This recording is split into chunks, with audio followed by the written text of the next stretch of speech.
देखिए आज जो हमारा कंसेप्ट रहेगा वो रहेगा area of triangle. Shivam, welcome to the जंगल।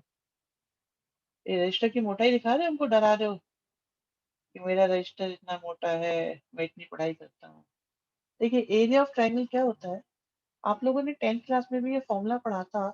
आप बताओ क्या आपने ये फॉर्मूला पढ़ा था कि नहीं पढ़ा था? बताइए, पढ़ा था ये? तो 1/2 x1 1 2 3 2 3 1 3 1 2 इस तरह से कुछ जुगाड़बाजी सी सिखाई जाती थी। अच्छा, एक बच्चा कौन था जिसने मुझसे ना व्हाट्सएप पे पूछा था कि sir what is serous diagram? Serous diagram पूछा था मुझसे किसी बच्चे ने। Good evening Apurva. कोई बच्चा था जिसने मुझसे पूछा था सेरस डायग्राम। ओके कार्तिकेय, हाँ, बिल्कुल। तो सुनो बच्चों, हमें एक बच्चे ने डाउट पूछा था तो मैं आपको बता देता हूँ, आपके भी काम की चीज है। जैसे हमारे पास बच्चों एक ट्रायंगल है। ट्रायंगल ट्रायंगल बोले तो 3 वर्टिसेस और 3 कोऑर्डिनेट्स।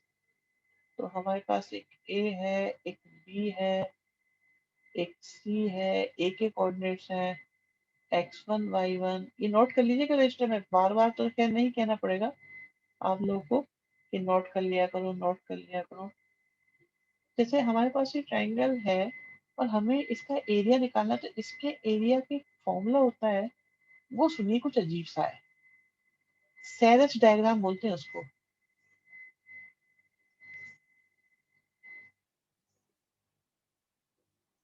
तो इसमें क्या होता है, पहले x1 y1 लिखा,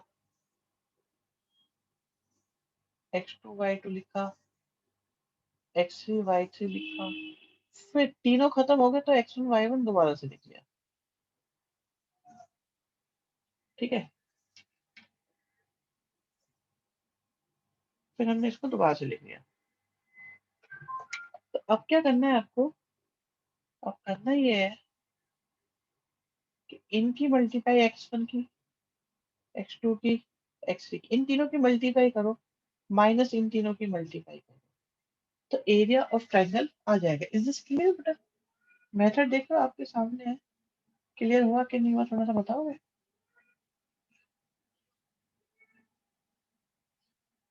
मैथमेटिक्स के लिखने का तरीका है सिंपल सा, हो तो कुछ नहीं है वैसे इसमें। तो जिसको नहीं है वो थोड़ा सा बता भी दो कौन कौन है, तो मैं जरा क्लैरिफाई कर देता हूँ। नहीं आया समझ? Okay। भाई हम ये कह रहे हैं x1 की y2 में, x2 की y3 में, x3 की y1 में मल्टीप्लाई करो, प्लस करो, minus x2 y1 x3 y2 x1 y3 करो। तो ऐसा करने से हमारा एरिया ऑफ ट्रायंगल आ जाएगा। This is called sense diagram. And one more thing, ये आपके सिलेबस में नहीं है। आई रिपीट, ये सिलेबस में नहीं है। पर होता क्या है ना, जैसे आप लोग कोई बात पूछते हो, अगर मैं आपको ना बताऊं तो बच्चों के मन में आ जाता है यार पता नहीं सर को आता है कि नहीं आता, अपनी ट्यूशन गलत तो नहीं लगा ली कहीं, और गलत जगह तो नहीं पढ़ रहे हम लोग कि सर को भी कुछ पता है कि नहीं पता है, कैसी कैसी बातें पूछते हैं। तो इसे बोलते हैं, हाँ ये आसान माना जाता है बिल्कुल। दिस इज वेरी सिंपल, कोई परेशानी वाली बात इसमें है नहीं। ठीक है,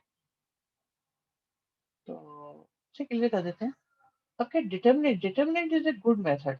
डिटरमिनेंट में आप क्या करो, डिटरमिनेंट में आप क्या कर सकते हैं, क्या कर सकते हैं, क्या कर सकते हैं, बताते हैं आपको भी।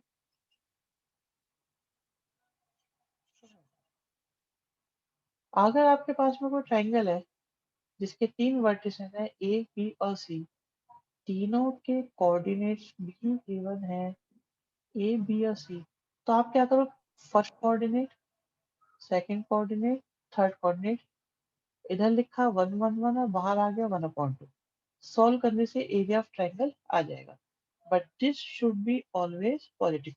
तो अगर कभी माइनस का साइन आए ना, तो कभी माइनस का साइन आए तो आपको क्या करना है, माइनस को रिमूव कर देना है और बोल देना है area can not be negative. बस एक बात कह रहेगी। सो this is the area formula for area of triangle. तो एक बार वापस समझा दो, समझ नहीं आया एक तो भाई देखो म्यूट करना पड़ेगा मुझे।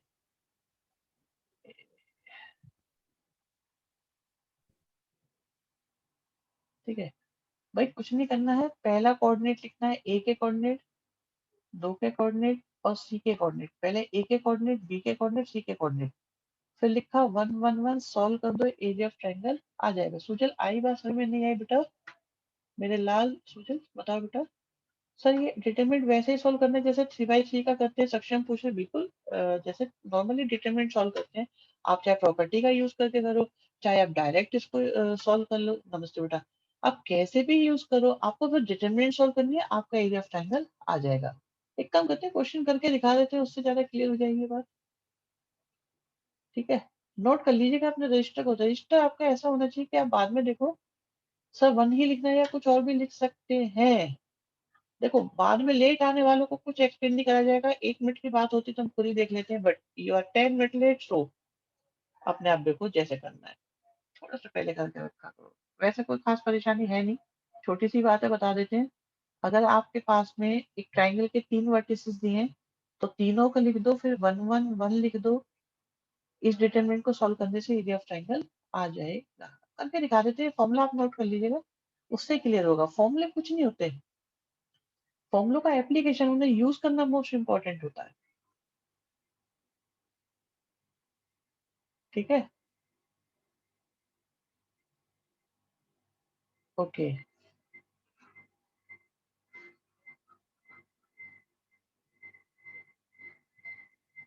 ठीक।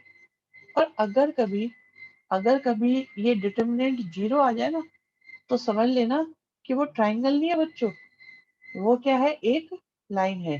अगर कभी डिटरमिनेंट आ जाती है 0, तो वो लाइन है, वो लाइन है। पहले मैं एक दो क्वेश्चन करके दिखाता हूँ, उसके बाद बात करेंगे फिर। ठीक है, देखिए आपके पास 3 कोऑर्डिनेट्स दिए हुए हैं। ठीक है, सपोज ये वर्टेक्स ए है, फिर वर्टेक्स बी है, वर्टेक्स सी है। ठीक है, के शिवम पाशा को शेयर करना चाहते हैं। If you need to remember the formula is of no use negative me। Okay, देखिए हमारे पास इस ज्ञान भरी चर्चा पर प्रकाश डाला जाएगा थोड़ा लेट। तो देखो तीनों हमारे पास आ गए, और हमें निकालना है area of triangle. Yes, it is for 2D only, बिल्कुल ये 2D के लिए ही है, और हमें निकालना है एरिया ऑफ ट्रायंगल। तो पहले क्या करना पड़ेगा हमको, पहले हम करेंगे x1 y1, x2 y2, x3 y3, 1 1 1। अब इसको सॉल्व करना है, इसमें वैल्यूज पुट करनी है बच्चों आपको। तो वैल्यूज पुट करनी शुरू करो, तो देखो क्या आ जाता है, 1/2 आ जाता है। पहले x1 y1 की वैल्यू 38 आई, फिर आया -4 के साथ 2, फिर आया 5 के साथ 1, फिर आया 1 1 1। अब आप इसे सिंप्लीफाई करो, सॉल्व करो, जैसे करते हैं बच्चों, जैसे करते हैं। ठीक है, बच्चे अलग अलग आंसर बता रहे हैं, एक बच्चा 25 बता रहा है, एक 30 पॉइंट कुछ समथिंग बता रहा है। तो इसे सॉल्व करते हैं। डिटरमिनेंट सॉल्व करना जिस जिसको ना आता हो, एक बार चैट बॉक्स में लिख के बताओ मुझे, मैं भी थोड़ा सा जान लूं कि भाई हमारे ग्रुप में किस तरह के बच्चे हैं। Sir can we use property, आपकी मर्जी है, प्रॉपर्टी का यूज करो मत करो, चॉइस इज ऑल योर्स। आपका जो मन है आप वो करो। चलिए इसे सॉल्व करा, तो देख लेते हैं आंसर कितना आता है। 3 के साथ आया 2 - 1। डेसिमल में आंसर लिख सकते हैं, अपॉन में भी आंसर लिख सकते हैं। आंसर लिखने को लेकर कोई खास परेशानी, 61/2 आ रहा है ज्यादातर बच्चों का आंसर।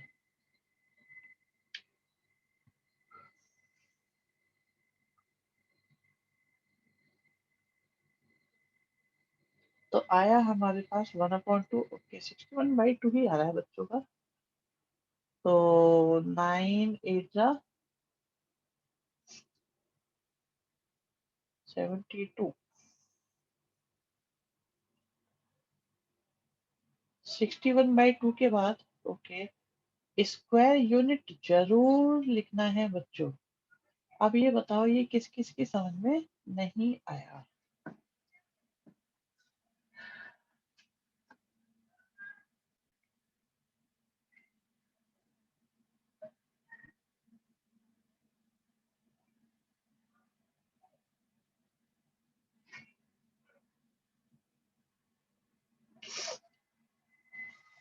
फ्रैक्शन में छोड़ देंगे तो कोई प्रॉब्लम नहीं होगी, नहीं कोई प्रॉब्लम नहीं होगी।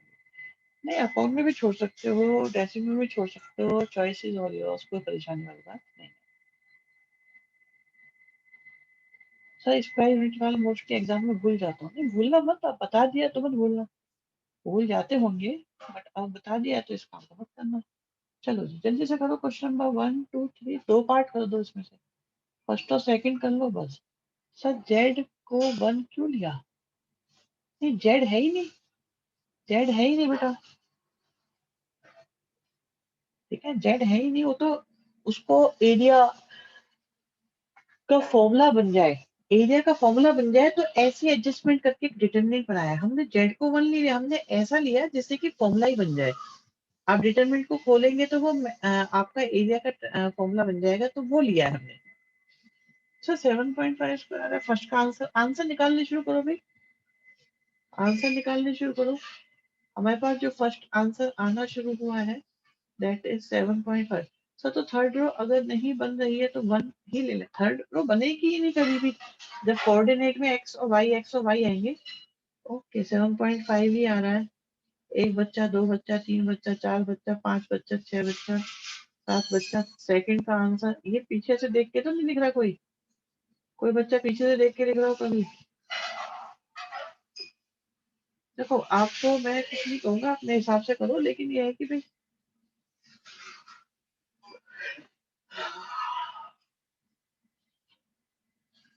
सर सोल्व नहीं कर रहा हूँ। अरे यही तो हम कह रहे, सोल्व कर रहे हो कि नहीं कर रहे हो?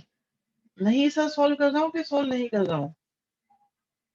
बहुत बढ़िया, करे करे करे, सोल्व कर रहा हूँ।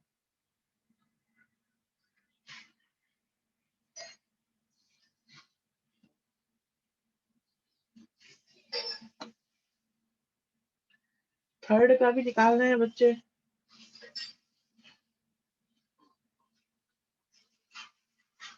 ये फर्स्ट का आंसर आया मैंने, नहीं नहीं थर्ड का आंसर सुनील कुछ और आ रहा है देखो, तो माइनस में नहीं आ सकता, प्लस करो उसको भानु।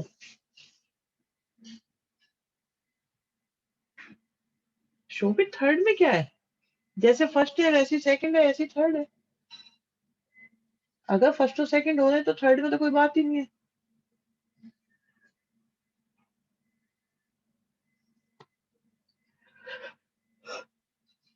अगर कोई कैलकुलेशन मिस्टेक है तो अपने आप देखो, थर्ड का 15 आंसर आएगा। ठीक है, थर्ड का 15 आएगा, कुछ नहीं है इसके अंदर। बताने लायक मैं मतलब क्या बताऊंगा, मेरे को ये नहीं समझ में आएगा इसमें ना, मुझे कंफ्यूजन हो गई। यस फर्स्ट का 15/2, सेकंड का 47/2 एंड थर्ड का 50। अब ये कह रहे हैं कि तीनों पॉइंट्स कॉलिनियर है। अब देखिए फर्स्ट पॉइंट है x1 y1, सेकंड पॉइंट है x2 y2, थर्ड पॉइंट है x3 y3। ठीक है, नहीं जीरो नहीं लेंगे, जीरो आ जाएगा। तो इन्होंने कहा है कॉलिनियर है, तो शुरू हो जाओ। अगर कॉलिनियर होगा तो डिटरमिनेंट जीरो आएगी। कौन सी? x1 y1, x2 y2 और x3 y3 के साथ में आएगा 1 1 1। अगर ये जीरो आ गया तो बात बन जाएगी। तो ए के साथ आया बी प्लस सी, बी के साथ आया सी प्लस ए, और सी के साथ आया ए प्लस बी। सर हमसे इसे जीरो के इक्वल रखना है क्या? नहीं नहीं रखना नहीं है, अपने आप लाना है। अगर ये जीरो आया तो बात बनेगी। अब देखो अगर मैं C1 में चेंज करूं, C1 प्लस C2, या C2 में चेंज करता हूँ C2 प्लस C1, कम लिखना पड़ेगा। तो हमारे पास क्या आया? एक ए आया, एक बी आया, सी आया। नहीं हाफ लिखने की जरूरत पड़ेगी नहीं अगर पता है कॉलिनल लाना है तो।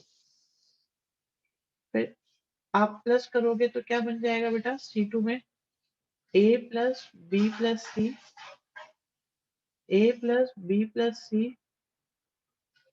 ए प्लस बी प्लस सी। फिर 1 1 1 आया। आप देख रहे हैं C2 से क्या कॉमन आ रहा है?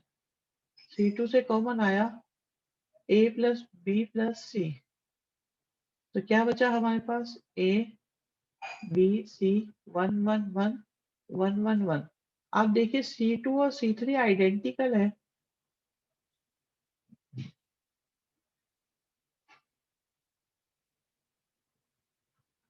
अब तो इसलिए आप कह सकते हो क्या है, ए तीनों पॉइंट्स आपस में कैसे हो गए?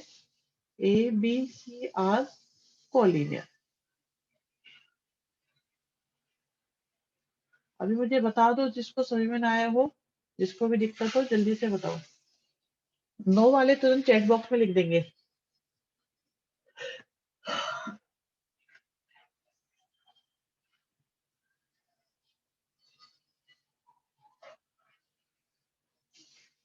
बाकी भी लिखो। 9 बच्चे बचे जिन्होंने अभी बताया नहीं है। 7। लास्ट में देयरफॉर करके लिखना इंपॉर्टेंट है। हाँ लिख दो, मेंशन कर दो 0 है। भाई जब इतनी मेहनत करी तो लास्ट में भी लिखो कि हमने क्या प्रूफ करा है, क्या निकाला है। Sir order of taking points matter और नॉट मैटर, नहीं मैटर करते। भाई हमें क्या पता कौन ए है कौन बी है कौन सी है, तो किसी को भी ले सकते हैं। और ए को ही पहले लिखना है ये भी कोई जरूरी नहीं।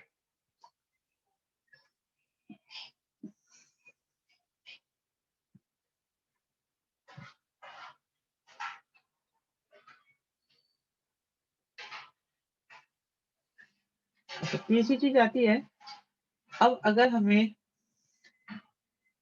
एक लाइन है और उसके हमें 2 पॉइंट्स दिए हुए हैं,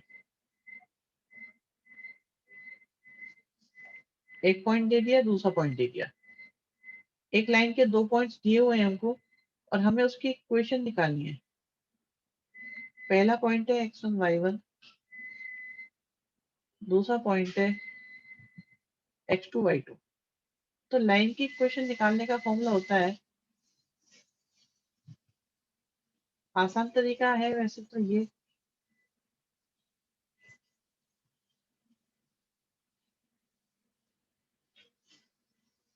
इसको 0 के इक्वल सॉल्व करने से जो आएगा वो आपकी इक्वेशन ऑफ लाइन होगी।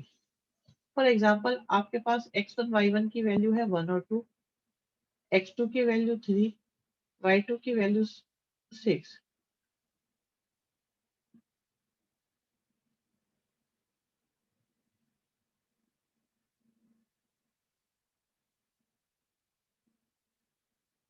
सिंप्लीफाई करो।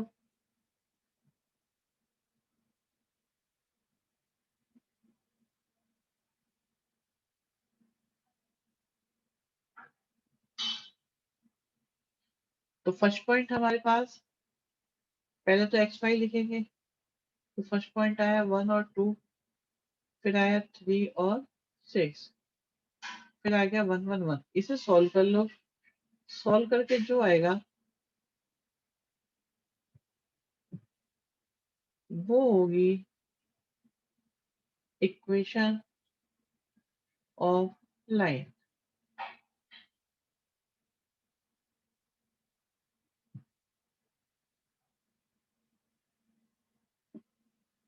अब R2 माइनस R3 है, जो करना है कर सकते हो आप आंसर निकालो, चेक करो क्या आ रहा है। पहला आंसर आ चुका है मेरे पास, एक आंसर आ गया, बाकी बच्चे बताओ कि कितना आ रहा है।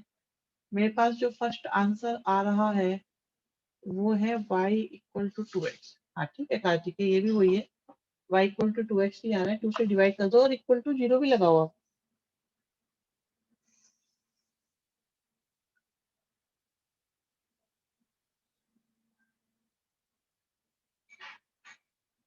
कार्तिकेय, प्रगति, नव्या,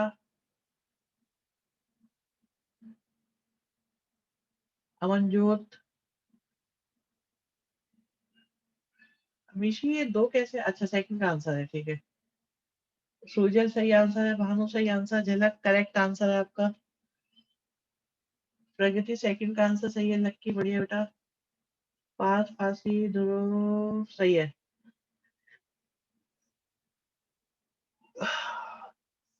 नव्या सेकंड आंसर सही है, मिशिता सही है, संचिता बढ़िया आंसर बिल्कुल। विनय गोयल आपका आंसर करेक्ट है सर, सेकंड का आंसर बिल्कुल सही है। इक्वल टू 0 और लगाओ Sujal, answer is correct. Bhanu answer is correct, your second answer is also correct. झलक बढ़िया आंसर बेटा, हार्दिक फर्स्ट बढ़िया आंसर, शोभित फर्स्ट करेक्ट आंसर।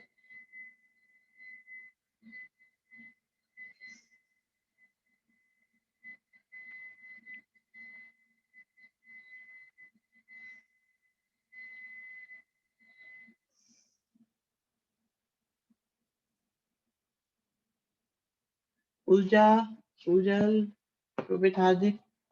बताओ भाई, क्लियर है सबको? नहीं है?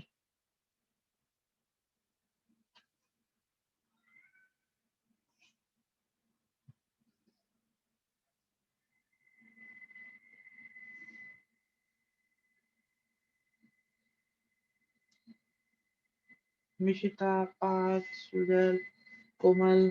कोमल कुछ गलती लग रही है थर्ड पार्ट में। अच्छा, सेकंड का है, ठीक है, बिल्कुल इक्वल टू जीरो भी आएगा।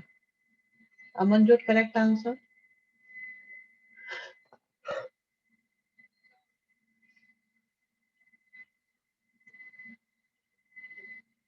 इतेश आंसर बताओ। कार्तिकेय क्या लिख दिया ये?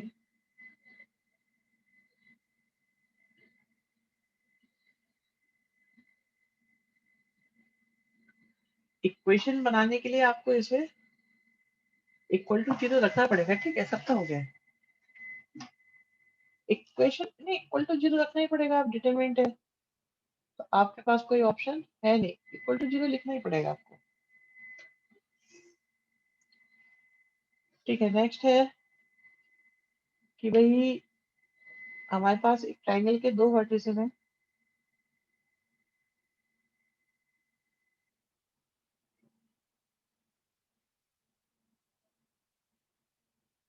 एक ए है,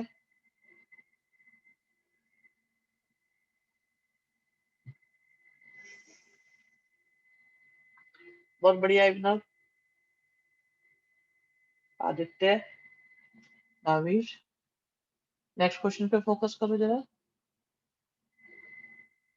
ए पॉइंट के कोऑर्डिनेट दिए हुए हैं 1 और 3, बी पॉइंट के दिए हुए हैं 0 0, डी पॉइंट के हमें दिए हैं के और 0।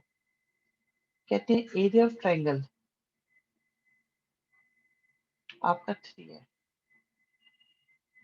एरिया ऑफ ट्राइंगल का फॉर्मूला क्या होता है डिटरमिनेंट के हिसाब से?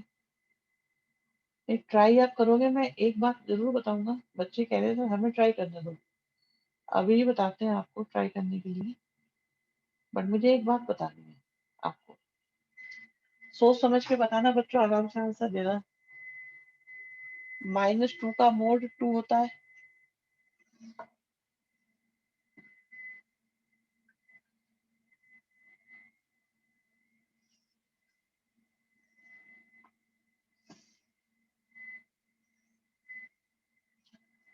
हाँ, लेकिन अगर, बिल्कुल, अगर अगर हमने ये कहा मोड एक्स की वैल्यू 2 है, मोड एक्स की वैल्यू 2 है, मोड एक्स की वैल्यू अगर 2 है तो एक्स की वैल्यू क्या होगी? आप कहोगे एक्स की वैल्यू 2 भी हो सकती है और -2 भी हो सकती है। तो इन्होंने कहा है एरिया इज 3।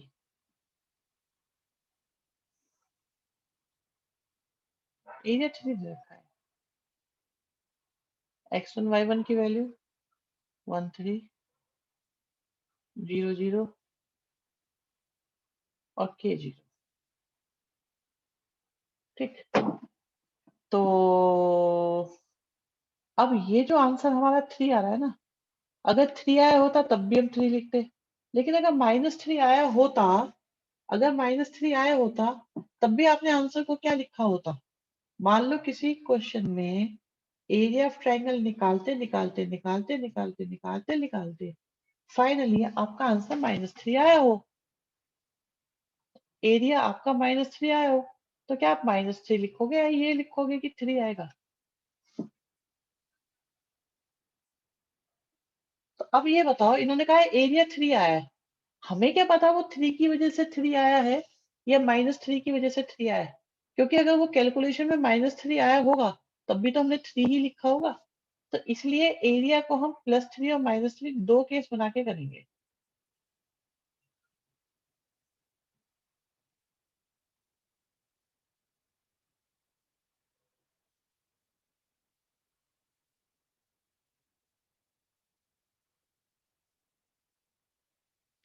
बिल्कुल एरिया नेगेटिव नहीं हो सकता, एरिया नेगेटिव नहीं हो सकता, लेकिन अगर नेगेटिव आया होगा तो हमने लिखा तो पॉजिटिव ही होगा ना।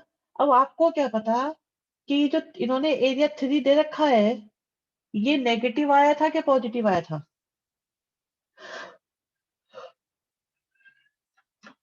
भाई अगर ये नेगेटिव आया होगा तब भी तो आपने 3 ही लिखा होगा। तो हमने ये सोचा है भाई हो सकता है 3 की वजह से 3 लिखा हो, लेकिन ये भी तो हो सकता है कि कैलकुलेशन करके -3 आया था और हमने उसे 3 लिख दिया हो। तो इसलिए हम लोग +3 और -3 ये करेंगे। सर एलएचएस में 2 केस मोड हटाने के लिए ये लगाए हैं ना? यस, मोड हटाने के लिए या एरिया की डेफिनेशन के लिए हमने लगाए हैं। अब इसे सॉल्व कर सकते हो कि नहीं कर सकते हो? प्लस और -3 के बेस पे सॉल्व करो तो आपको वैल्यू मिल जाएंगी।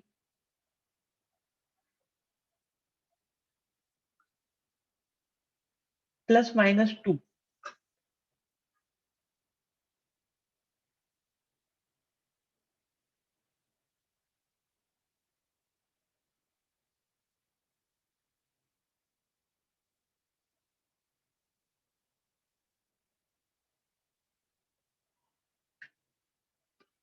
निकालते रहो निकालते रहो।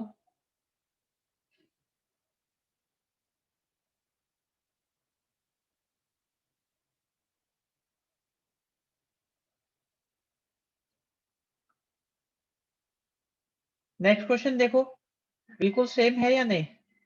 So when area is -3 then k is -2. Okay. Sanchita +-2 is correct answer. प्रगति गर्वित बढ़िया आंसर। शिवम सही आंसर है। फिफ्थ क्वेश्चन को देखो, एरिया ऑफ ट्रायंगल 35 है और 3 पॉइंट्स दिए हुए हैं तो k की वैल्यू निकालनी है। Is it same question with last? जैसा लास्ट था वैसा ही है ना ये बिल्कुल? अटेम्प्ट करो, ऑप्शन भी दे रखे हैं।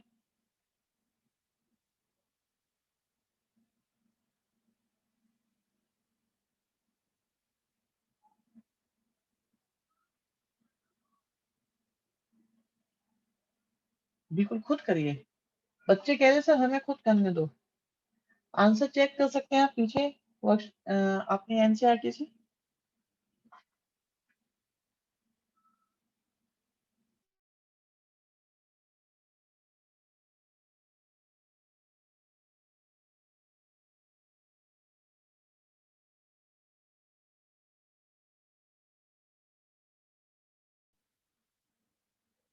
बच्चे कह रहे हैं देख के ही पता चल गया हमको। Very good.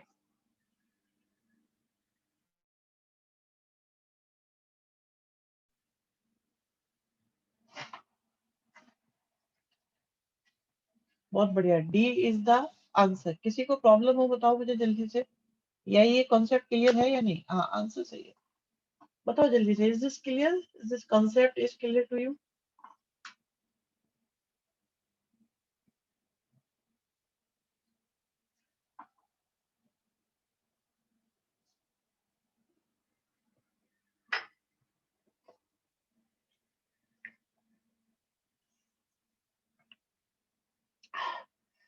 भाई हर्षित तो ये कह रहे हैं कि कैमरा ऑफ कर ले, आपकी स्क्रीन का साइज छोटा पड़ा है। आप उसे हाइड भी कर सकते हो यश,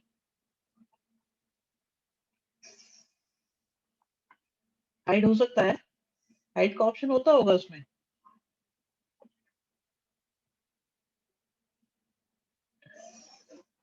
मिनिमाइज कर दो, हाइड कर दो। मिनिमाइज का ऑप्शन भी नहीं है? लो जी हुकुम। एंड्रॉइड में नहीं होता है, ठीक है भाई तो कर लो। लैपटॉप में भी नहीं, वो कह रहा है एंड्रॉइड में नहीं होता, एक कह रहा है लैपटॉप में नहीं होता, इसका मतलब होता ही नहीं है फिर। चलिए जी, ये खत्म हो गया भाई, एक्सरसाइज फिनिश हो गई। नेक्स्ट पे चलते हैं। बिना गोयल कहने हो जाता है, हो जाता होगा। चलो देखो बच्चों, एक चीज होती है माइनर, एक होते हैं कोफैक्टर। आसान चीजें आपको ही आता है वैसे तो। आप ये देखो, इसमें कहीं 6 एलिमेंट आपको नजर आ रहा है। अब ये जो 6 एलिमेंट नजर आ रहा है आपको इसका माइनर निकालना है। तो आप इसकी रो और कॉलम को भूल जाओ और डिटर्मिनेंट, डिटर्मिनेंट लिखो। तो ये कौन सा एलिमेंट है अगर हम देखें, ये एलिमेंट है सेकंड रो थर्ड कॉलम का। तो हमारे पास आया 8 माइनस 14 से आ गया माइनस का 6। तो हमने ये जो निकाला है this is known as minor. अब कोफैक्टर क्या होता है बच्चों? आप ये देखो, इन दोनों को प्लस करके ऑड नंबर आ रहा है, आराम से देखिएगा, इन दोनों को प्लस करके 2 और 3 को प्लस करके ऑड आ रहा है, तो आपको एक माइनस भी आगे लगाना पड़ेगा। अगर ऑड आता है तो अपनी तरफ से एक्स्ट्रा माइनस भी लगाना पड़ेगा। तो अब आंसर आ जाएगा आपका माइनस माइनस सिक्स की वजह से आ जाएगा six. So there is a difference of sign between minor and cofactor. Minor को प्लस करके जीरो आएगा? नहीं, ऐसा नहीं है। माइनर को प्लस करके जीरो आएगा? नहीं, ऐसा कुछ नहीं है। माइनर में हम लोग पोजीशन के अकॉर्डिंग प्लस माइनस नहीं लगाते, लेकिन कोफैक्टर में हम पोजीशन के अकॉर्डिंग हम प्लस और माइनस एक्स्ट्रा लगाते हैं। काव्य गुप्ता कहते हैं सर यहाँ एलिमेंट सिक्स की जगह सिक्स एलिमेंट होता नहीं, सिक्स एलिमेंट नहीं लिखेंगे, वो हमेशा बताएंगे पोजीशन। ओके, नव्या कह रही है सर पोजीशन के अकॉर्डिंग करते हैं, को फैक्टर में पोजीशन के अकॉर्डिंग प्लस माइनस करते हैं। भानु क्या सर एक बार और बता दो, नेट प्रॉब्लम हुआ था। ओके सर, अगर इवन हो तो बाहर माइनस नहीं लगेगा, सिंपल प्लस लगेगा। अगर इवन है, दोनों का सम टू और थ्री का सम इवन है तो प्लस लगेगा। ठीक है। अच्छा भानु, हम ये कह रहे थे बेटा, जैसे हमें सिक्स का माइनर निकालना है तो सिक्स की रो को भूल गए, कॉलम को भूल गए, जो बचा उसे लिख लिया तो आपका माइनर आ गया। और अगर हम बात करें को फैक्टर की, तो देखो ये कौन सा एलिमेंट है, ये है टू थ्री। टू थ्री का प्लस करेंगे तो फाइव होता है, जो ऑड नंबर है। अगर दोनों को प्लस करके ऑड नंबर आता है तो एक माइनस बाहर एक्स्ट्रा लगा देते हैं। आई रिपीट, अगर दोनों की पोजीशन का सम ऑड है तो बाहर एक माइनस एक्स्ट्रा लगाते हैं। जो एलिमेंट दिया वो ही ना हो तो, जो एलिमेंट दिया वो हो ही ना तो नहीं। नहीं, ऐसा क्यों होगा? ऐसा क्यों होगा भाई? सर टू बाई टू की डिटर्मिनेंट तो डायरेक्ट ही आ जाएगा। हाँ, डायरेक्ट ही आ जाएगा, बट माइनस प्लस तो लगाना ही पड़ेगा। माइनस प्लस तब भी लगेंगे, पोजीशन के अकॉर्डिंग लगेंगे। अभी ऐसा है, ऐसा कुछ नहीं होगा, वो वही निकलवाएंगे जो पॉसिबल है। आप देखो ना, आप परेशान क्यों हो रहे हो? कहते हैं सेकंड रो के कोफैक्टर निकालो। अब बात आती है सेकंड रो की। सेकंड रो बोले तो हमें टू वन निकालना पड़ेगा, हमें टू टू निकालना पड़ेगा, हमें टू थ्री निकालना पड़ेगा। यहाँ माइनस आएगा, फिर प्लस आएगा, फिर माइनस आएगा। ये पोजीशन की वजह से, भानु पोजीशन की वजह से प्लस माइनस लगे हैं। अब टू वन की बात हो रही है तो टू और वन को भूल गए। बात समझ में आई? टू और वन को भूल गए तो बचा क्या क्या? Three, eight, two, three. Solve करा तो क्या आया? नाइन माइनस सिक्सटीन, तो आ जाएगा हमारे पास सेवन। ऐसे ही टू टू निकालो, टू टू की बात आएगी तो हम भूल जाएंगे सेकंड रो सेकंड कॉलम को, तो क्या आएगा? Five, eight, one, three.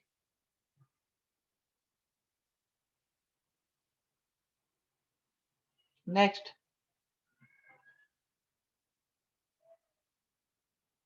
To three की बात करो।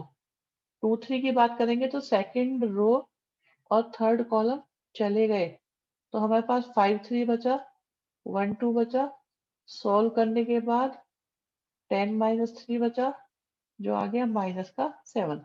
ओहो, सेवन सेवन माइनस सेवन, तीनों को करेंगे, तीनों का करेंगे तो जरूरी है कि सेम ही आएगा? ना ना ना, ऐसा कुछ नहीं है। ये तो सेम आ गया है, वैसे सेम वगैरह कुछ नहीं, कुछ भी आ सकता है ये कुछ भी आ सकता है। तो ऐसा कुछ नहीं है।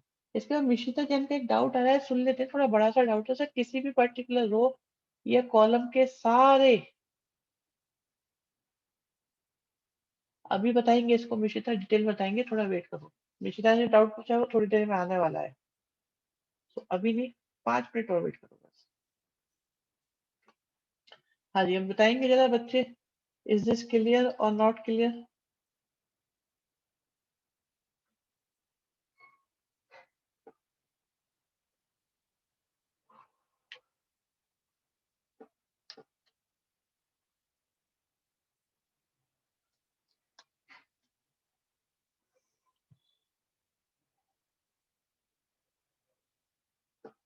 अंश बताएंगे बेटा, सब बताएंगे अभी, वेट करो। ठीक है, बच्चे बता रहे हैं, समझ में आ रहा है, कोई परेशानी की बात इसमें नहीं है। को फैक्टर निकालने आ गए। ठीक है, अभी अभी आपने जो कोफैक्टर निकाले, जैसे कोफैक्टर आपने निकाला, सेकंड रो के कोफैक्टर्स आपने निकाले थे। अब देखो, ये जो होते हैं इन्हें बोलते हैं एलिमेंट्स। तो अगर एलिमेंट के साथ कोफैक्टर की मल्टीप्लाई कर दें, अगर एली किसी भी रो या कॉलम की बात चल रही है, अगर एलिमेंट के साथ कोफैक्टर की मल्टीप्लाई कर दें तो डिटरमिनेंट की वैल्यू आ जाती है। आई रिपीट, अगर एलिमेंट्स के साथ, जैसे ये सेकंड रो के एलिमेंट्स हैं और मल्टीप्लाई हमने क्या करी, उनके कोफैक्टर की मल्टीप्लाई कर दी, तो सॉल्व करके आपके डिटरमिनेंट की वैल्यू आ जाएगी। डिटरमिनेंट एक मैजिकल नंबर है जिसमें कैलकुलेशन अपने आप में इतनी एडजस्ट करती है कि चीजें बड़ी इजी तरीके से आती चली जाती हैं। अरे ये देखो, दिस इज एलिमेंट। अब इसके साथ इसके कोफैक्टर की मल्टीप्लाई करो। अब ये देखो, अगर मुझे यहाँ से, तो ये तो नॉर्मल सॉल्विंग है, यश बिल्कुल सही बात है, तुमने बात को कैच कर लिया। इसका यूज क्या है बताएंगे, देखो यूज वगैरह बताएंगे, लेकिन अब सिंपल सी बात ये है, जैसे आपको थर्ड रो की बात कर रहे हैं, तो थर्ड रो के एलिमेंट लिखे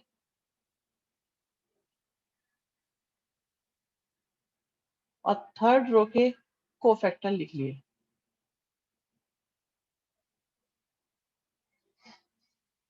अगर एलिमेंट के साथ कोफैक्टर लिखे तो डिटरमिनेंट आ जाएगा, लेकिन लेकिन लेकिन मोस्ट इंपॉर्टेंट चीज बच्चों, मैंने एलिमेंट तो लिए हैं थर्ड रो के, लेकिन कोफैक्टर ले लिए मैंने फर्स्ट रो के।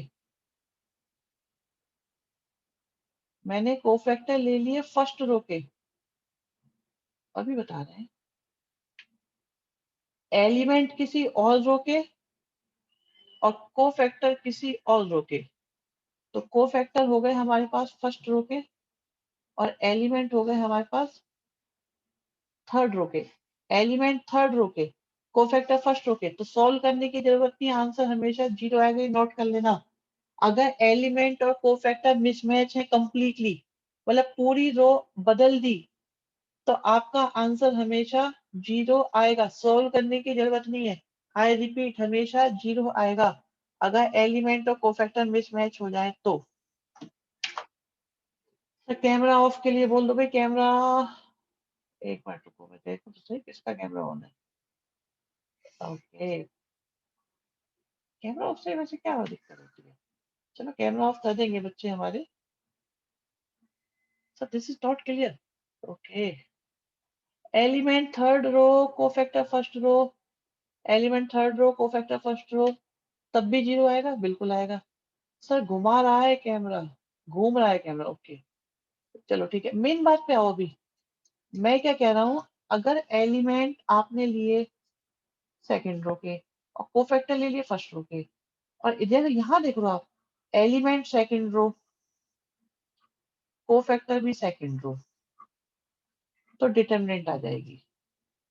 और अगर एलिमेंट तो है जैसे फॉर एग्जांपल थर्ड रो के और कोफैक्टर ले लिया आपने फर्स्ट रो के, तो जीरो आ जाएगा, सॉल्व करने की जरूरत नहीं है। तो अगर मिसमैच है, यस मिसमैच है, तो जीरो आएगा, सॉल्व करने की जरूरत नहीं है। अपने आप देखो, अपनी लैंग्वेज में अपने रजिस्टर में नोट कर लेना इस बात को। और जब रो एलिमेंट और कोफैक्टर सेम रो के हो, जब रो एलिमेंट और कोफैक्टर सेम के हो तो डिटरमिनेंट की वैल्यू आ जाती है। रो और एलिमेंट सेम में होने चाहिए तो डिटरमिनेंट आ जाएगा। मैं आपको दिखाता हूँ, कॉलम से फर्क नहीं पड़ेगा। नहीं नहीं, रो की बात चलिए तो रो में चलेंगे, कॉलम की बात चलिए तो कॉलम में चलेंगे। आप फिफ्थ क्वेश्चन में बताओ, फिफ्थ क्वेश्चन को आराम से देखो। हाँ, यश वर्मा बिल्कुल सही, मतलब ऑर्डर गलत, आंसर जीरो। एक बार देखना जरा फिफ्थ का आंसर क्या बनता है, चेक करो। इन्होंने कोफैक्टर को ए से रिप्रेजेंट किया है। ये कह रहे हैं डिटरमिनेंट कौन से ऑप्शन से आएगी। एक बार मैं चेक करूं, सुनो सुनो, मेरे पास एक तरीका है वैसे तो।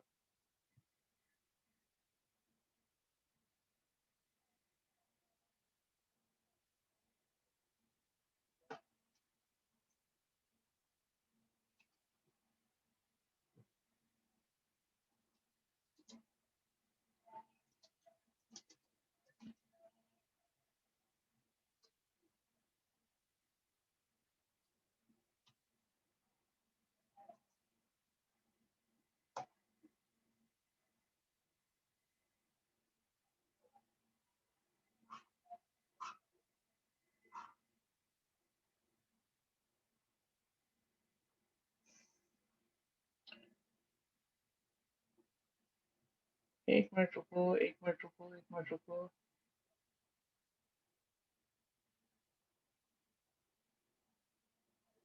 हाँ भाई, बताओ अपने आंसर। अरे मेहनत करके कुछ चीज बनाइए जल्दी से। हमें डिटरमिनेंट की वैल्यू चाहिए। जल्दी जल्दी बताओ, जल्दी जल्दी।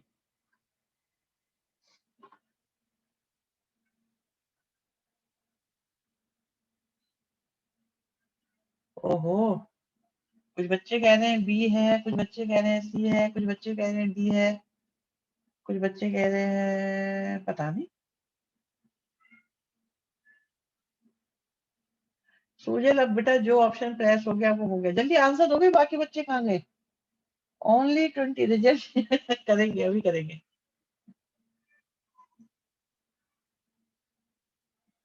अभी 33, जल्दी बताओ। सबका आंसर शेयर होने वाला है अभी। देखो मेरे पास ये पूरी रिपोर्ट रहती है, मैं आपको बता रहा हूँ। आपकी बेटा एक एक हरकत की रिपोर्ट रहती है मेरे पास। चाहो तो किसी चैट शेयर करूंगा आप लोग की, एक एक चीज रहती है, आप कितने बजे आए, कितने बजे चले गए, क्या किया क्या नहीं करा। सो दिस इज योर रिजल्ट। ये है अभी रिजल्ट, देखो दिख रहा है आपको?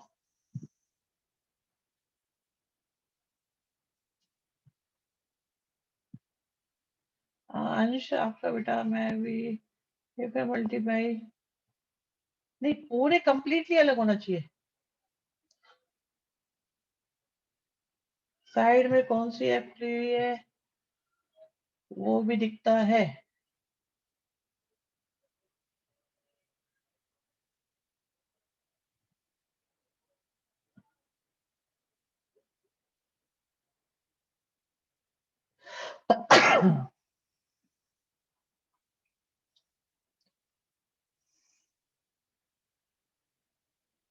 चलो भाई देखो जरा, जिन्होंने भी आंसर जो दिया है, एक बार जरा ये देखेंगे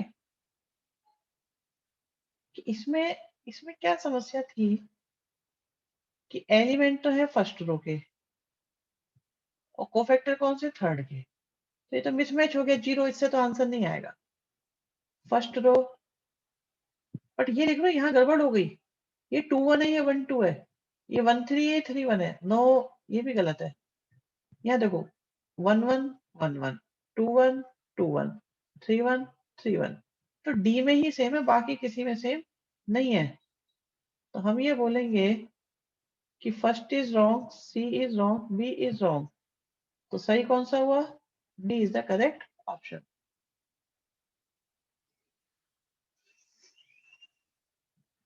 बात समझ में आई या नहीं आई? बताओ भाई, बात समझ में आई या नहीं आई?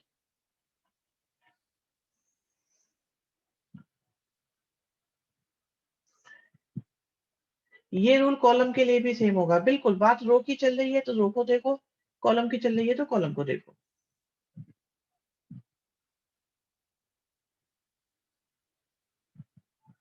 एक बच्चा पूछ रहा है कि भाई क्या ये रूल हमारा कॉलम पे भी एप्लीकेबल है? जो रूल रो के लिए बनाए हुए हैं वो सारे रूल कॉलम के लिए भी एप्लीकेबल है।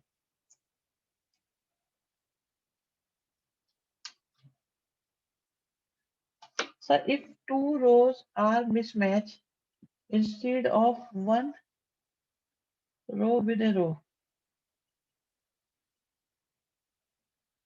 ये तो एक रो से ही काम हो जाएगा, दूसरे को चेक करने की जरूरत ही नहीं है। सर, रो प्लस कॉलम हो सकता है सेम ऑर्डर? नो, वो तो मिसमैच ही हो जाएगा ना। सर, ये डिटरमिनेंट का डायरेक्ट फॉर्मूला बन गया डी ऑप्शन। हाँ, ये डिटरमिनेंट का डायरेक्ट फॉर्मूला है, यही डिटरमिनेंट का डायरेक्ट फॉर्मूला है।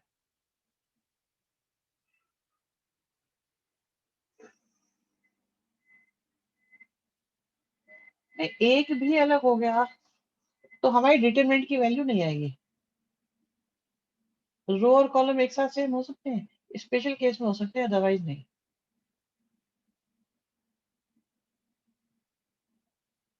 चलिए बात आती है, थर्ड कॉलम के कोफैक्टर का यूज करो। अभी थर्ड कॉलम दिखाई दे रहा है?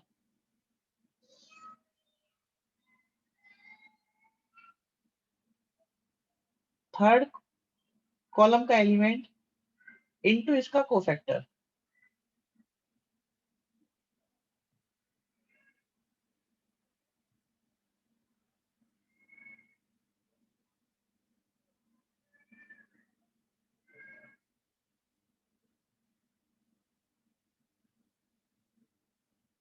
सॉल्व कर लोगे नहीं सॉल्व कर पाओगे बताओ? सॉल्व कर लोगे? जो आ जाए वो आपका आंसर। मैं छोड़ता हूँ यहाँ पे। अटेम्प्ट करना नहीं हो तो मुझे बताना। चलो जी, इसके बाद बात आती है कि आपको एडजॉइंट ऑफ ए निकालना है। आप देख रहे हो ये है 1 1 1 2 2 1 2 2। तो आपको सबके कोफैक्टर्स निकालने हैं। 1 1 का भी, 1 2 का भी, 2 1 का भी और 2 2 का भी। 1 1 का देखिए, पहली बात तो यह है कि यहाँ माइनस आएगा, यहाँ पे माइनस आएगा। सर कोफैक्टर देने का मतलब है कि क्वेश्चन में स्पेसिफाई कर देना कि किस रो या कॉलम से क्वेश्चन करना है। हाँ एक्चुअली अभी हम ज्यादा सोचने लग जाते हैं कई बार। इस तरह के क्वेश्चंस ज्यादा आते भी नहीं है, इनफैक्ट आते ही नहीं है। उनका पर्पस कुछ और है। वो अभी थोड़ी देर बाद ये नेक्स्ट क्लास में क्लियर हो जाएगा कि हमसे कोफैक्टर क्यों निकलवाए जा रहे हैं, एडजॉइंट क्यों निकलवाया जा रहा है। अभी क्या है, हम एडजॉइंट निकालना चाहते हैं तो मैं आपसे कह रहा हूँ कोफैक्टर निकालो। तो आपने कोफैक्टर निकालने शुरू करे, फर्स्ट रो और फर्स्ट कॉलम को भूल गए तो बचा 4। फर्स्ट रो और सेकंड कॉलम को भूल गए, सेकंड रो और फर्स्ट कॉलम को भूल गए, सेकंड रो और सेकंड कॉलम को भूल गए। अब आप ये देखो कि आपने कोफैक्टर्स निकाल लिए और आप इन कोफैक्टर्स को लिखो, नोट करते रहिएगा जैसे भी आपको करना है, और इनका कर दो आप ट्रांसपोज। तो ऐसा करने से जो कुछ भी आता है इसी को कहते हैं हम एडजॉइंट ऑफ ए। तो हमारे पास आया 4 -1 -3। दिस इज एडजॉइंट ऑफ ए। अब मुझे ये बताओ, एडजॉइंट निकालने में किसी को कोई परेशानी है? पहले कोफैक्टर निकालो, उनको मैट्रिक्स में लिखो। सर ये आप मैट्रिक्स पर कर रहे हो? यस, ये मैट्रिक्स पे ही हो रहा है। C11 कैसे निकाला है? भाई C11 निकालने का तरीका ये है सिंपल, कि फर्स्ट रो और फर्स्ट कॉलम को भूल जाओ। फर्स्ट रो फर्स्ट कॉलम को भूल गए तो आपके पास 4 आ गया। फिर फर्स्ट रो सेकंड कॉलम को भूल गए तो आपके पास 1 आ गया, माइनस पोजीशन की वजह से आया। सर ऊपर टी क्यों लिखा है? टी का मतलब ट्रांसपोज, टी लिख दो या डैश लगा दो, एक ही बात है। टी का मतलब ट्रांसपोज है, डैश का मतलब भी ट्रांसपोज है। तो कोफैक्टर निकालो, मैट्रिक्स में रखो, ट्रांसपोज कर दो, एडजॉइंट ऑफ ए आ जाएगा। आई रिपीट, एडजॉइंट ऑफ ए आ जाएगा कोफैक्टर्स निकालने से। बताओ जिस जिसकी समझ में नहीं आया मुझे बताओ जल्दी से।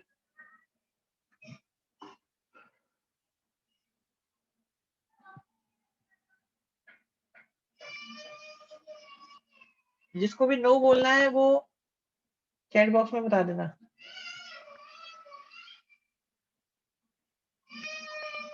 भाई कोफैक्टर निकालने आते हैं कि नहीं आते?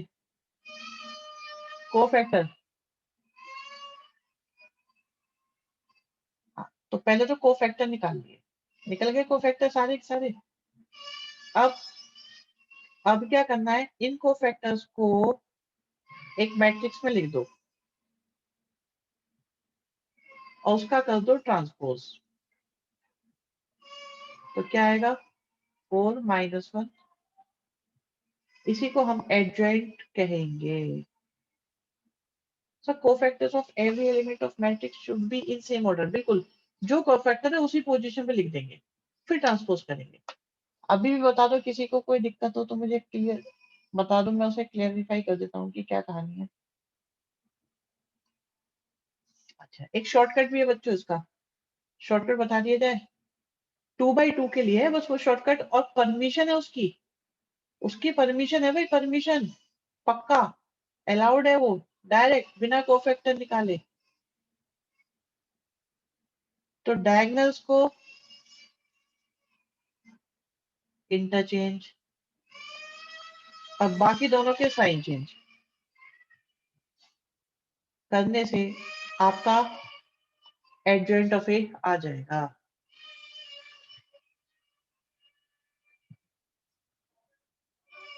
चेक करो सेम आ रहा है कि अलग आ रहा है। हम्म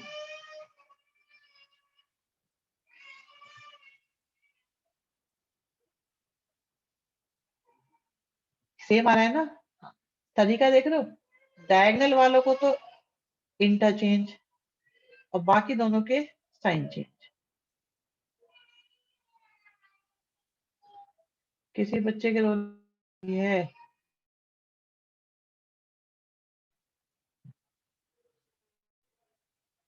इसकी आ रही आने दो बेटा। अच्छा, सक्षम सर, जिनके रो और कॉलम का सम ऑड है उस हिसाब से साइन लगा सकते हैं। नहीं नहीं नहीं, ऐसा कुछ नहीं है। आई रिपीट, एक काम सुनो सुनो। हमारे पास ए है, बी है, सी है और डी है, और हमें निकालना है मैट्रिक्स ए का एडजॉइंट। तरीका ये है, डायगोनल को इंटरचेंज, बाकी दोनों के साइन चेंज।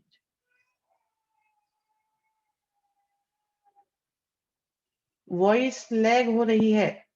हाँ जी, वॉइस लैग हो रही है। बिना, बाकी बच्चे तो कह रहे हैं कोई वॉइस लैग नहीं है। हाँ भाई, बताओ अब समझ में आया कि नहीं आया। तो ए और डी को इंटरचेंज, बी और सी का साइन चेंज कर दो, डायरेक्ट आपका एडजॉइंट ऑफ ए आ जाएगा। नोट कर लिया था, नहीं करा था? देखो जी, ये बात हमने यहाँ मेंशन भी करी है। आप कर लो, अगर नहीं किया था।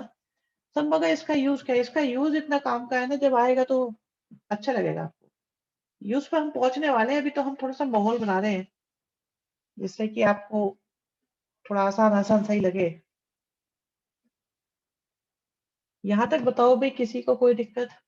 सब बच्चे नोट करके चल रहे हैं, समझ के चल रहे हैं, बताते हुए चल रहे हैं?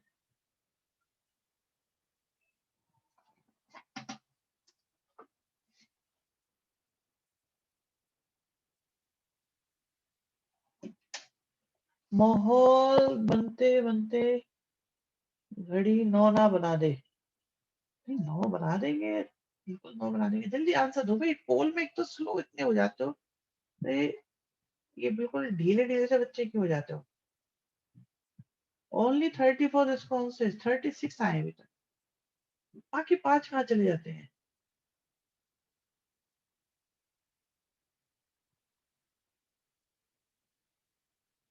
अभी भी 2 बच्चों को कुछ पता नहीं है। चलो, क्या कर सकते हैं उनका।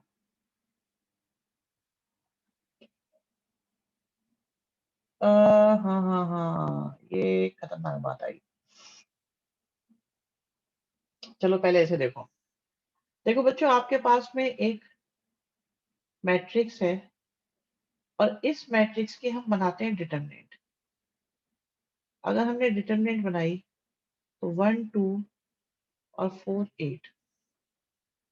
आप इसे सॉल्व करो तो जीरो आ रहा है।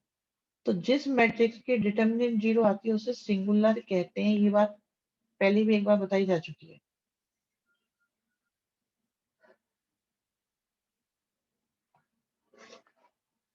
36 में 5 ऐड करने में मुझे मौत आ गई, और मैंने आईआईटी वाली क्लास ले ली। हाँ शिवम, ये तो है। खैर, आईआईटी वाले तो बेटा आग से खेल रहे हैं इस वक्त। यहाँ तो ऐसा लगता होगा मजे से बातें हो रही हैं, मस्ती चल रही है। उस बैच में आग लग जाती है बिल्कुल।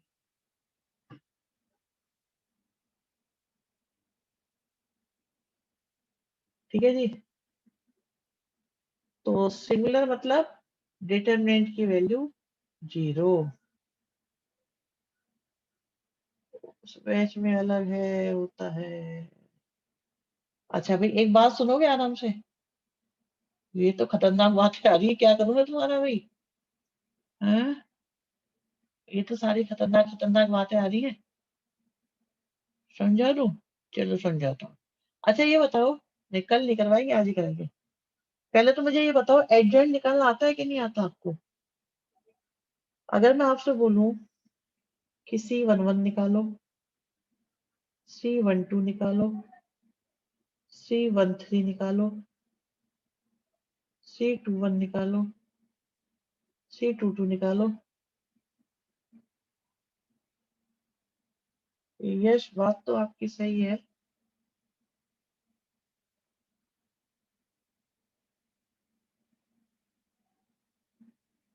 आज ये निकालोगे बच्चों, जल्दी जल्दी से, तेजी से निकालो जरा इनको। और जब ये आ जाए तो इसका कर देना ट्रांसपोज, और ऐसा करने से आ जाएगा एडजॉइंट ऑफ ए, और फिर डिटरमिनेंट ऑफ ए निकालना है। ये दो काम करने हैं आपको, जल्दी से निकाल के बताओ। चलो, टाइम शुरू होता है आपका। आपको मैं देता हूँ, कितना टाइम दो?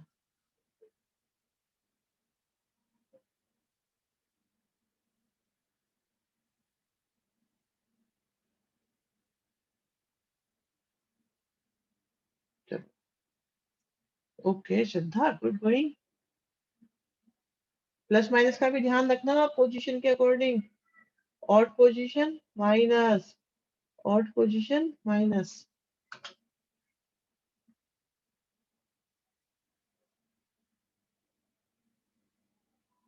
अरे डिटरमिनेंट तो सोचे जैसे निकालते थे वैसे ही निकाल लेना। नॉर्मल डिटरमिनेंट जैसे निकालते हो ना 3/3 की, वैसे ही निकालो तो उससे हो जाएगा। सिंपल मेथड है, बहुत जल्दी निकलेगा। डिटरमिनेंट तो उसी मेथड से निकाल लिए जैसे आप निकालते आए हो।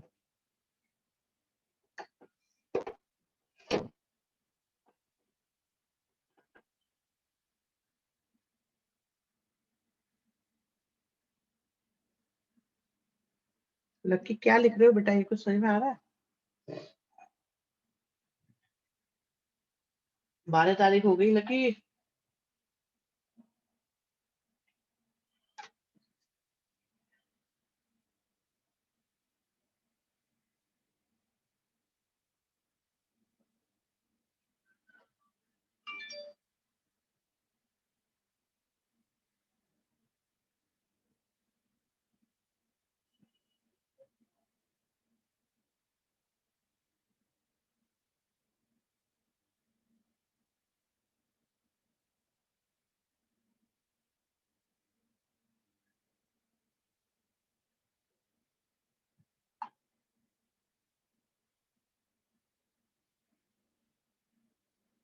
कौशल बढ़िया बेटा।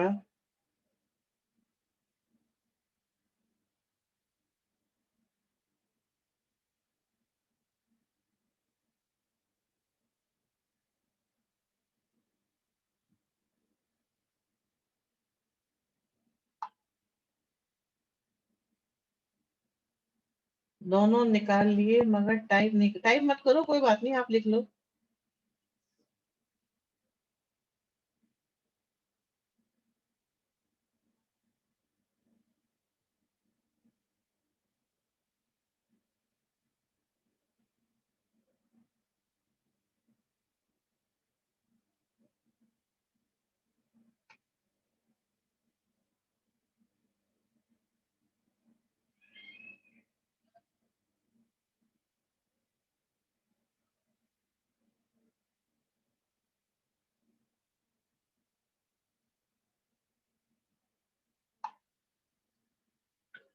सर सेकंड पार्ट में क्या निकालना है? सेकंड पार्ट निकलता रहेगा, आप बस ये निकालो जो आपको बताया है। आप सिर्फ इतना निकाल लीजिए, इतना काफी है।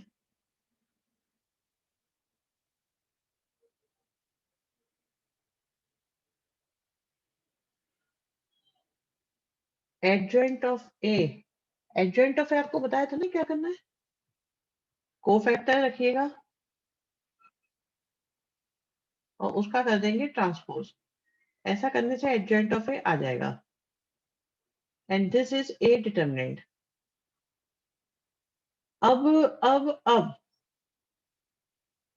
ट्रांसपोज तक तो हो गया, डिटरमिनेंट कैसे निकलेगा? जैसे निकालते थे शिवम, डिटरमिनेंट निकालने का तरीका क्या है? वैसा तो सिंपल सा है, कोई भी रोल हो और उसके कोफैक्टर की मल्टीप्लाई कर दो। क्या ये आज सिखाया है कि नहीं सिखाया? भाई ये बताओ, अभी आधे घंटे पहले ये बात हुई थी कि नहीं हुई थी? द डिटरमिनेंट की वैल्यू दो तीन बच्चों ने हमसे पूछी कि भाई कैसे निकलेगा, तो आप लोग निकाल सकते हैं कि नहीं निकाल सकते? डिटरमिनेंट वैल्यू निकालो।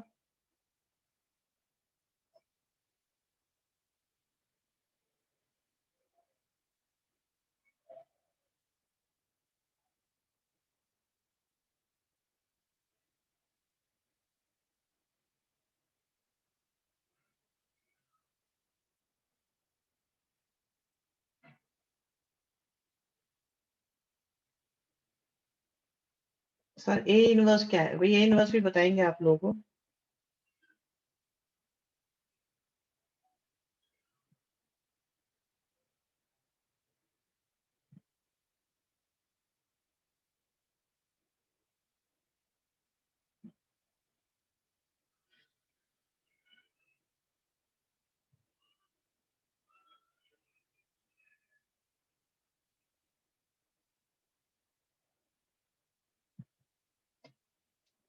एक मिनट अभी बताते हैं, एक मिनट अभी बताते हैं।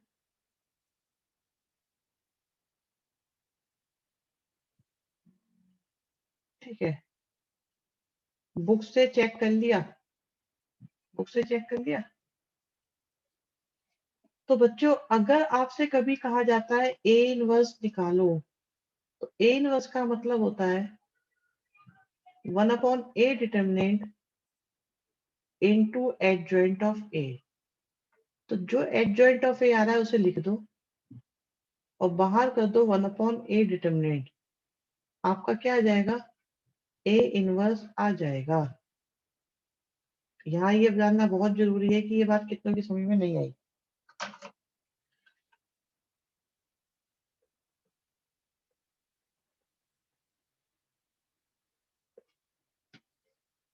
पोल बहुत तेजी से चलेगा, बहुत जल्दी चलेगा। ए डिटर्मिनेंट क्या आ रहा है? ए इनवर्स क्या होता है ये तो हम बता देंगे, बट अभी जो हमने बताया है क्या वो कैलकुलेट हो जाएगा? नहीं। और जिन्होंने नो लिखा है, कोमल अभी बताते बेटा।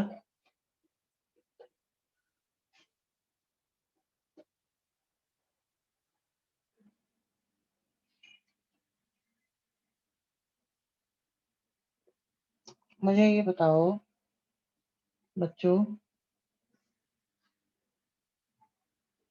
आपका ए डिटर्मिनेंट निकल गया, लिख दो। एडजॉइंट ऑफ ए आ गया, लिख दो। इसी को ए इनवर्स कहते हैं।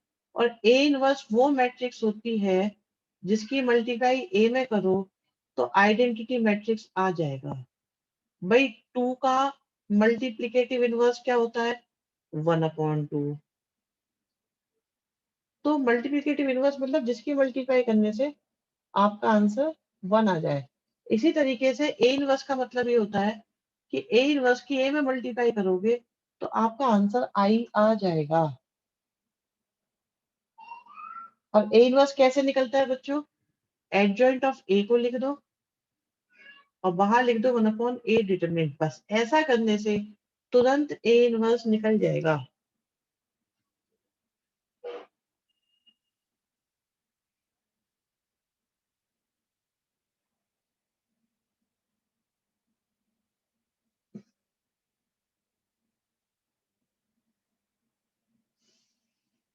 देखो, यहाँ की बात करते हैं।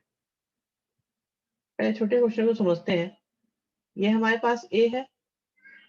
अगर आपसे कहा जाए ए डिटरमिनेंट निकालो, तो ए डिटरमिनेंट आ जाएगा 8 - 3 = 5।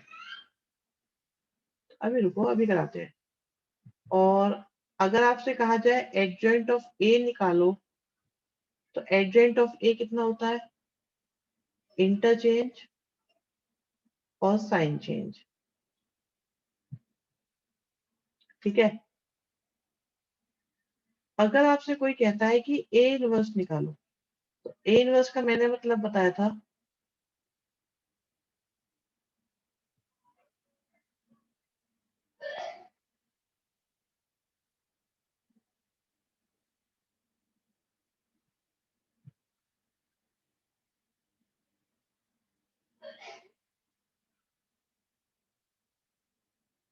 चलो जी, तो ये हमारे पास आ गया 4/5 -3/5 -1/5 और 2/5। ये हमारा ए इनवर्स आ गया। अब बात ये आती है कि यार इसका फायदा क्या। तो मैं ये कहूंगा बच्चों, आपको मैट्रिक्स में मल्टीप्लाई करनी आती है, तो आप इनकी मल्टीप्लाई करो। ए की मल्टीप्लाई ए इनवर्स में करो। ए इनवर्स कितना है?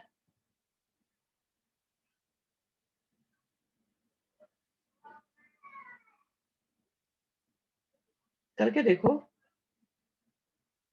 मल्टीप्लाई करके देखो और बताओ क्या आ रहा है।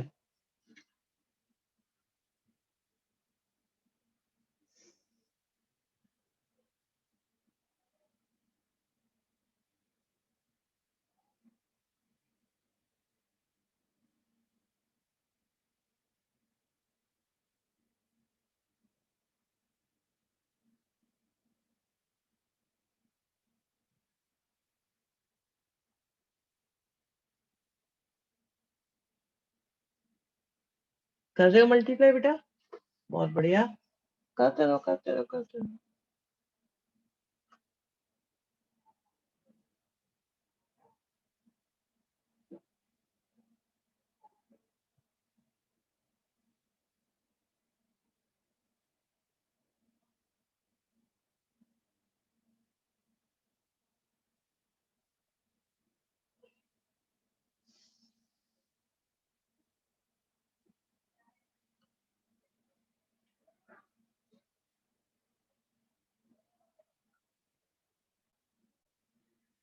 हम्म।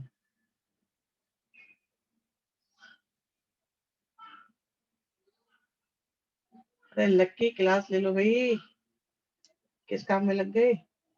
पहले क्लास लो क्लास।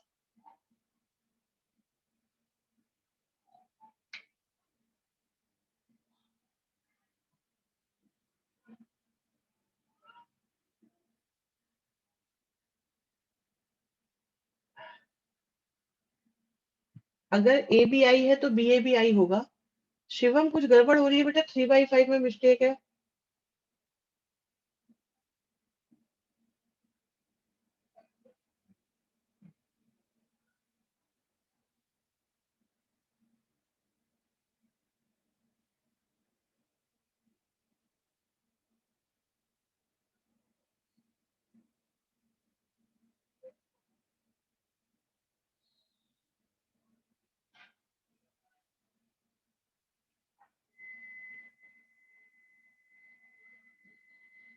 आइडेंटिटी आ रहा है कि नहीं आ रहा है ये बताओ आप। आइडेंटिटी आ रहा है या नहीं?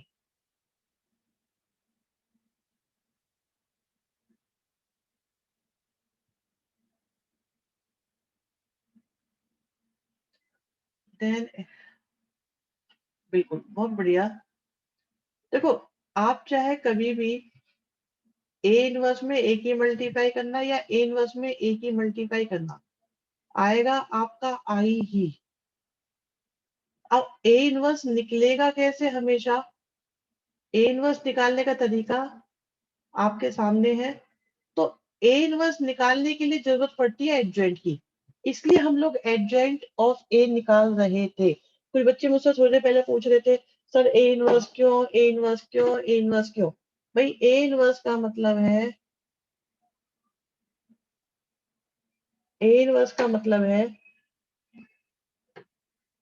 सर ये हमेशा आइडेंटिटी ही आएगा क्या? यस, बिल्कुल ए इनवर्स की ए में मल्टीप्लाई करो, हमेशा आइडेंटिटी आएगा।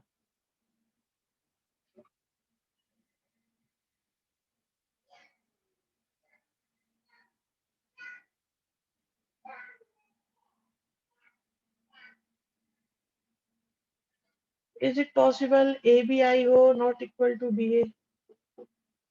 देखो मुझे क्वेश्चन ऐसा मिला नहीं है, बट ऐसा ऐसा हो सकता है। एग्जाम्पल 24 नहीं हुआ ढंग से क्लियर। एग्जाम्पल 24 कौन सा है भाई? 34, 24।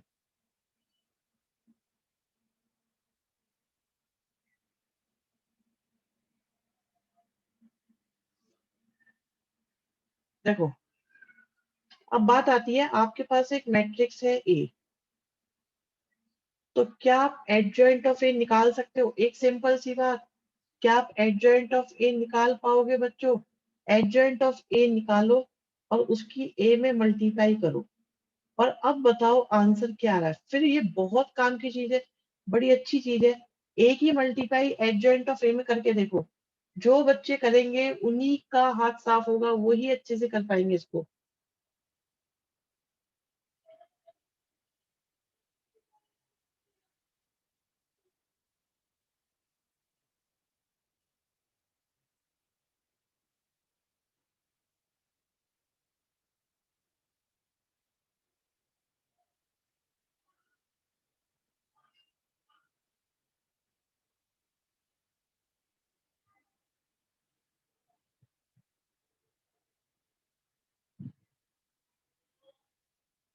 एक ही मल्टीप्लाई एडजॉइंट ऑफ ए में।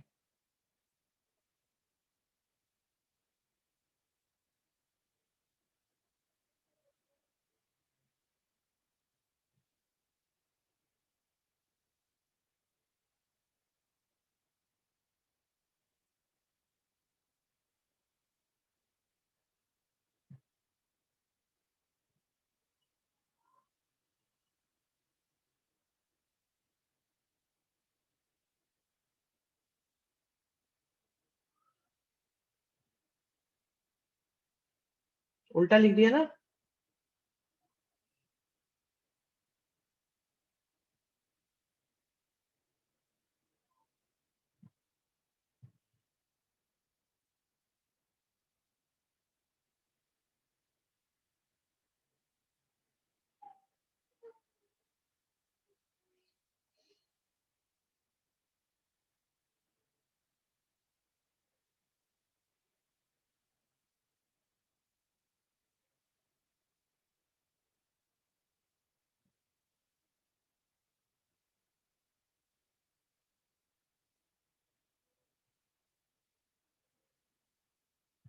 बेटा ट्रांसपोज भी तो करना पड़ता है।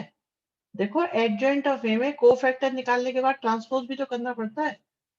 शिवम,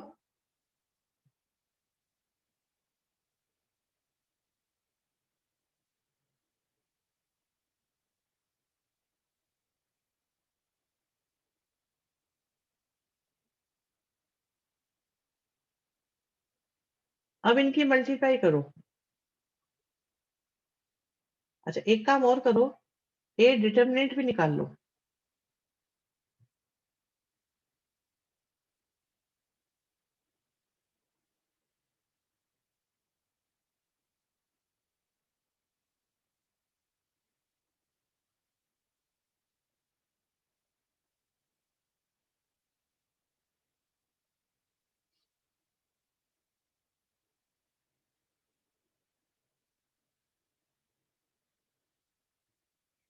ठीक है, चेक करो ये आ रहा है। सर एडजॉइंट वाले में A12 का -3 नहीं 3 होगा।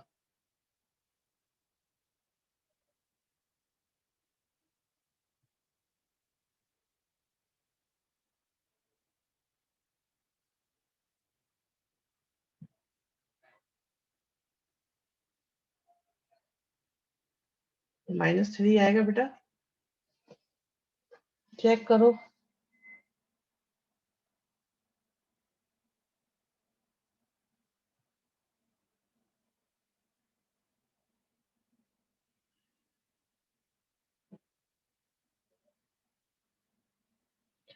तो एक्चुअली नोट करने लायक बेटा बात यह है कि कभी भी आप ए की मल्टीप्लाई एडजॉइंट ऑफ ए में करेंगे तो ए डिटर्मिनेंट इनटू आई आएगा। और ऐसा नहीं है कि ए को पहले लेने से ही आएगा। एडजॉइंट ऑफ ए की मल्टीप्लाई अगर आप ए में करेंगे तो ए डिटर्मिनेंट इनटू आई आएगा।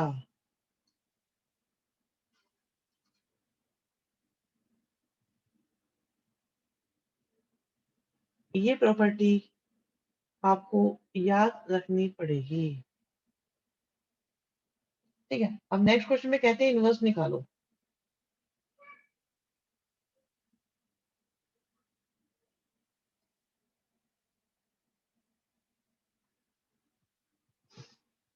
ये प्रॉपर्टी बहुत काम की है, इसे नोट कर लो। और अब इसका नेक्स्ट क्वेश्चन आपको कराते हैं।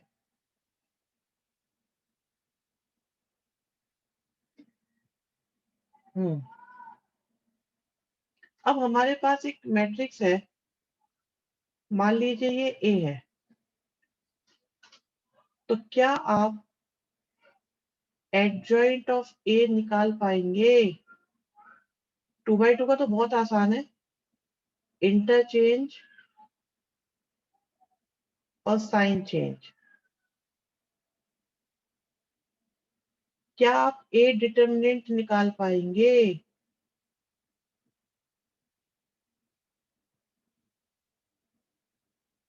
और हमें निकालना है ए डिटर्मिनेंट। ए डिटर्मिनेंट होता है ए डिटर्मिनेंट या ए इनवर्स।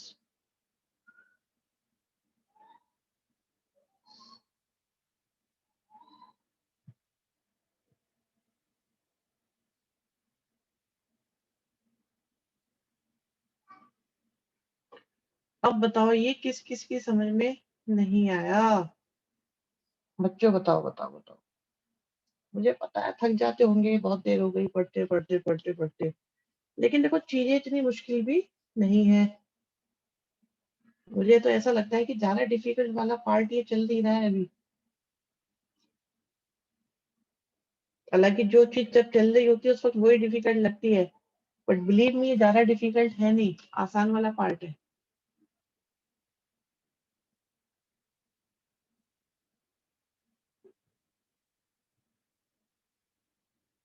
नेक्स्ट पार्ट करके देखो।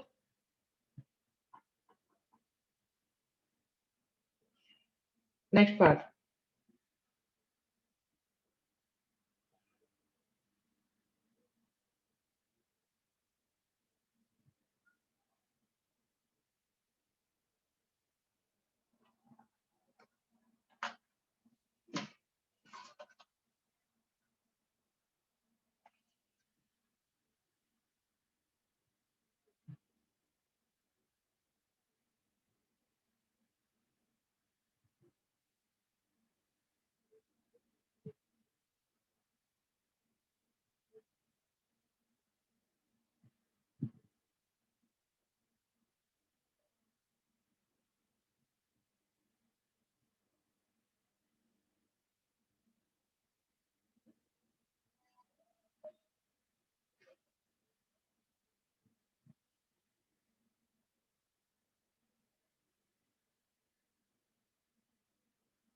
ठीक है, तो मुझे लग रहा है यहाँ तक तुम्हारी समझ में आ गया है।